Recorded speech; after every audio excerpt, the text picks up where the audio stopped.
بسم اللہ الرحمن الرحیم۔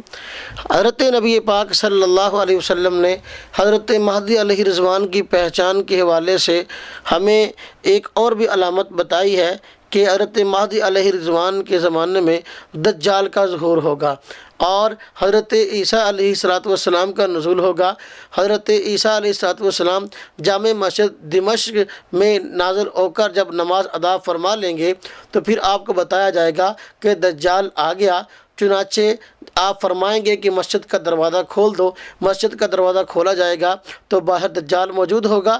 حضرت عیسیٰ علیہ السلام کو جب دجال دیکھے گا تو اس طرح پگھلے گا جس طرح کہ نمک پانی کے اندر پگھلتا ہے، آگے لگ کر بھاگ جائے گا۔ حضرت عیسیٰ علیہ السلام اس کا تعاقب کریں گے اور روایت میں آتا ہے مقام لد پر جب پہنچیں گے تو دجال کو پکڑ لیں گے، وہیں اس کو قتل کر دیں گے جہاں آج اسرائیل کا سب سے بڑا ایئر بیس ہے۔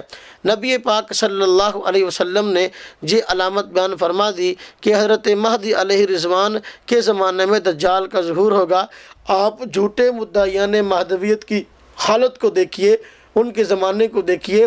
ان کے زمانہ میں نہ حضرت عیسیٰ علیہ السلام کا نزول ہوا اور نہ دجال کا ظہور ہوا اور نہ دجال کو قتل کیا گیا۔ یہی وجہ کہ جب ان سے پوچھا جاتا حضرت مہدی علیہ رضوان کے زمانہ میں حضرت عیسیٰ علیہ السلام کا نزول ہوگا تو پھر حضرت عیسیٰ کہاں ہیں؟ بعد میں ان لوگوں نے خود عیسیٰ ہونے کا دعویٰ بھی کر دیا کہ مہدی بھی ہم ہیں اور عیسیٰ بھی ہم ہیں۔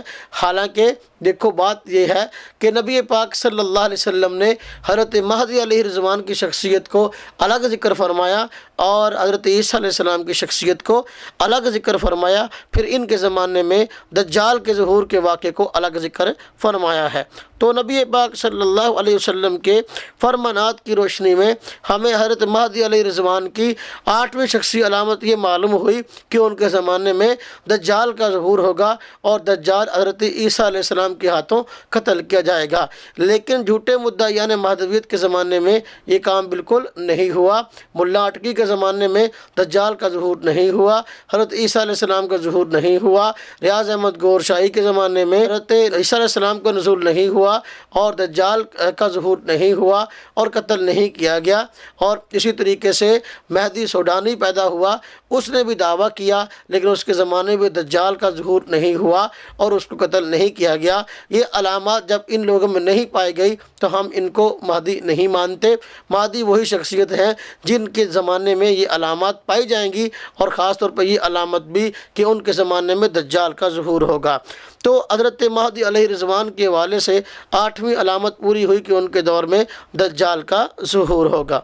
نبی پاک صلی اللہ علیہ وسلم نے حضرت مہدی علیہ رضوان کے حوالے سے جو ایک شخصی علامت بیان فرمائی وہ یہ بھی ہے کہ نبی پاک صلی اللہ علیہ وسلم نے ارشاد فرمایا جب حضرت مہدی علیہ رضوان کا ظہور ہوگا، مکہ مکرمہ میں ان کی بیعت ہو رہی ہوگی تو شام سے ایک لشکر چلے گا حضرت مہدی علیہ رضوان کو شہید کرنے کے ارادے سے۔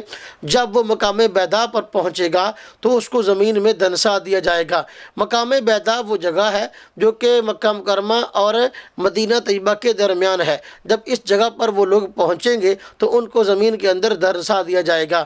چنانچہ روایت میں نبی پاک صلی اللہ علیہ وسلم نے یہ بات ارشاد فرمائی، صحیح مسلم جلد نمبر 2 اور صفحہ 388 میں یہ روایت موجود ہے۔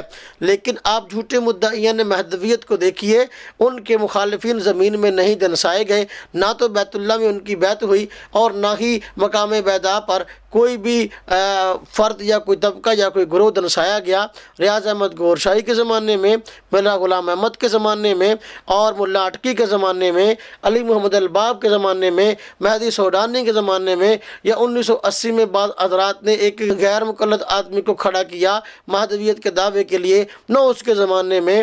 تو حضرت مہدی علیہ رضوان کی شخصی پہچان کے حوالے سے 9ویں علامت نبی پاک صلی اللہ علیہ وسلم نے بیان فرمائی کہ ان کے مخالفین کو زمین میں دنسا دیا جائے گا، یہ علامت جھوٹے مدعیان مہدویت میں نہیں پائی گئی۔ اس لیے نبی پاک صلی اللہ علیہ وسلم کے فرمان کے مطابق جب حضرت مہدی کا ظہور ہوگا تو اس وقت ان کے مخالفین کو زمین میں دنسا دیا جائے گا۔ اس حوالے سے 9ویں علامت مکمل ہوئی۔